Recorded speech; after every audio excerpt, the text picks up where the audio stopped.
Alright, this is the third and final lecture, Unit 1. The topic is density. Density is defined as mass per unit volume, or you could express it as the equation D equals mv. Note that density is an example of an intensive property. So, for example, you'll learn in a few moments that water has a density of 1 gram per milliliter. Any amount of water has that density. A bucket of water has a density of 1 gram per milliliter. A milliliter of water has a density of 1 gram per milliliter. A gallon of water has a density of 1 gram per milliliter. It does not depend on the density does not depend on the amount of substance.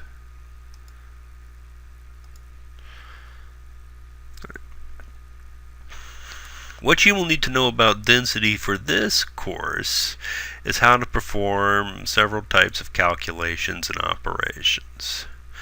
So suppose, for example, you know that 1 pound is 0.4535924 kilograms. The volume of a 24-pound cannonball is found to be 965 milliliters. What's the density of the cannonball in grams per milliliters?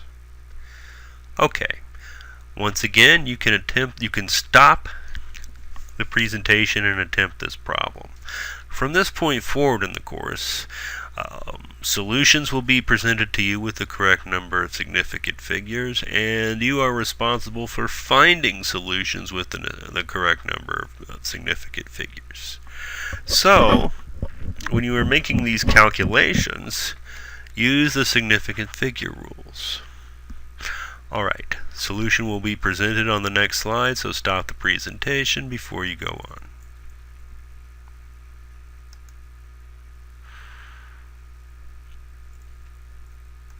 Right. First, we have a unit conversion.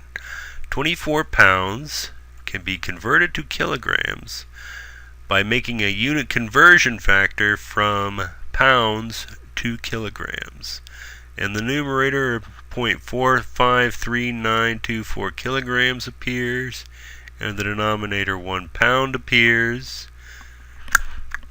In this conversion factor, we first write down 24 pounds, object which is what is to be converted. Multiply that by this unit conversion factor.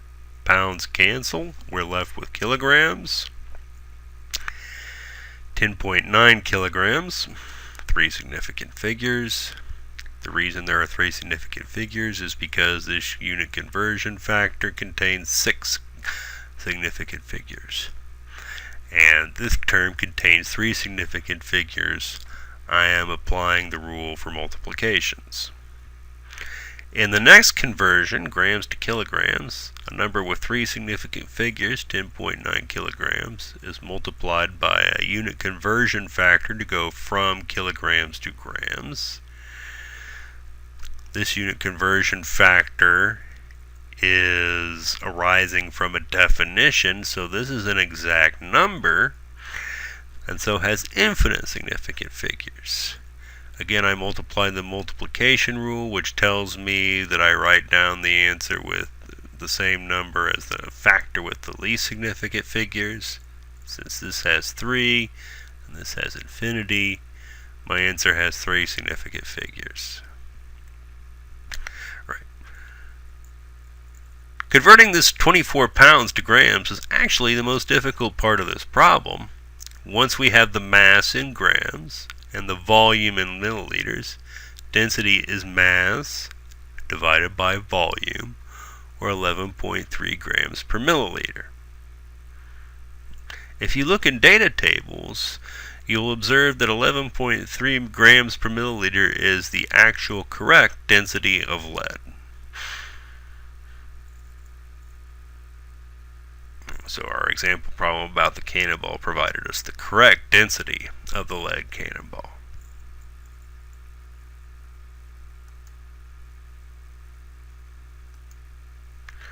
Alright, so the density of lead is 11.3 grams per milliliter. That's pretty dense.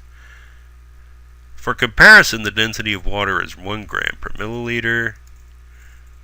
you'll probably need to memorize this number for this course. In fact, that is a requirement of this course. Right. Given you know the densities of lead and water, you can answer questions like, what is the mass of exactly 1 liter of lead? Or, what is the mass of exactly 1 liter of water? Attempt these on your own. Stop the presentation and attempt them on your own before advancing and seeing the solutions.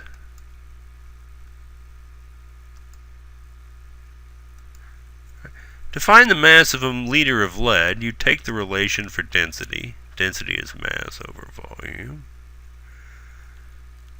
And solve it for the thing you're looking for, the mass. Mass is density multiplied by volume.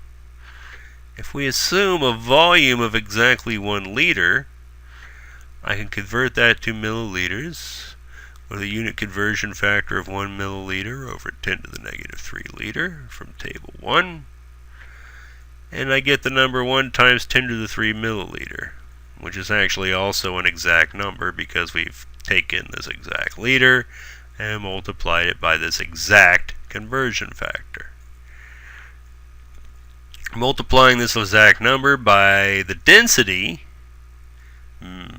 volume times the density, gives me the mass in grams.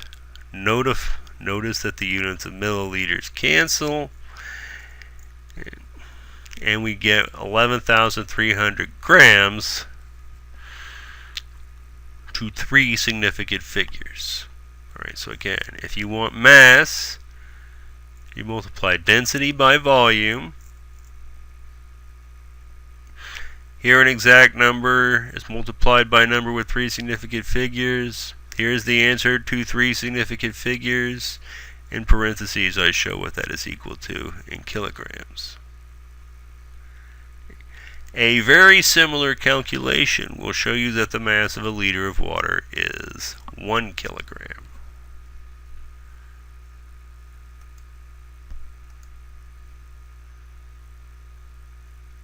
All right. The density of ice is 0.917 grams per milliliter. What is the volume of a liter of liquid water frozen?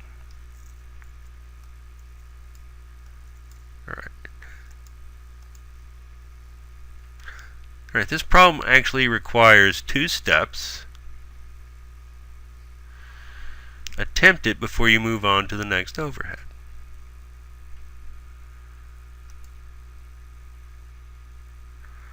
Alright, step 1 is to simply define the mass of the liquid.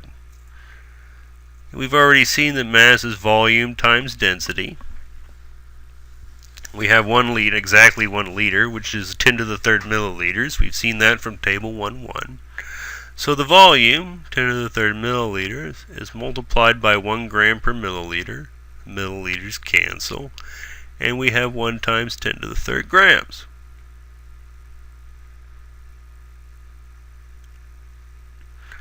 Now the next question is about the volume of the solid. We have to go back to the density equation. And if we go back to the density equation and solve for the volume, we find that volume is mass over density. Volume is mass over density. Alright. The mass of this stuff is 1 times 10 to the 3 grams. We've seen that. Divide that by the density, remember we're talking about ice, and that gets divided by 0.917 grams per milliliter.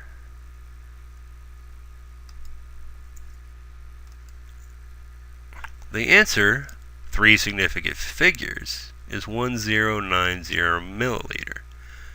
Notice that I had a typo and I just corrected it to show the correct number of significant figures in my solution. Okay, so the volume of the ice is 1090 milliliters. Notice that the volume of the ice, or solid, is greater than the volume of the liquid.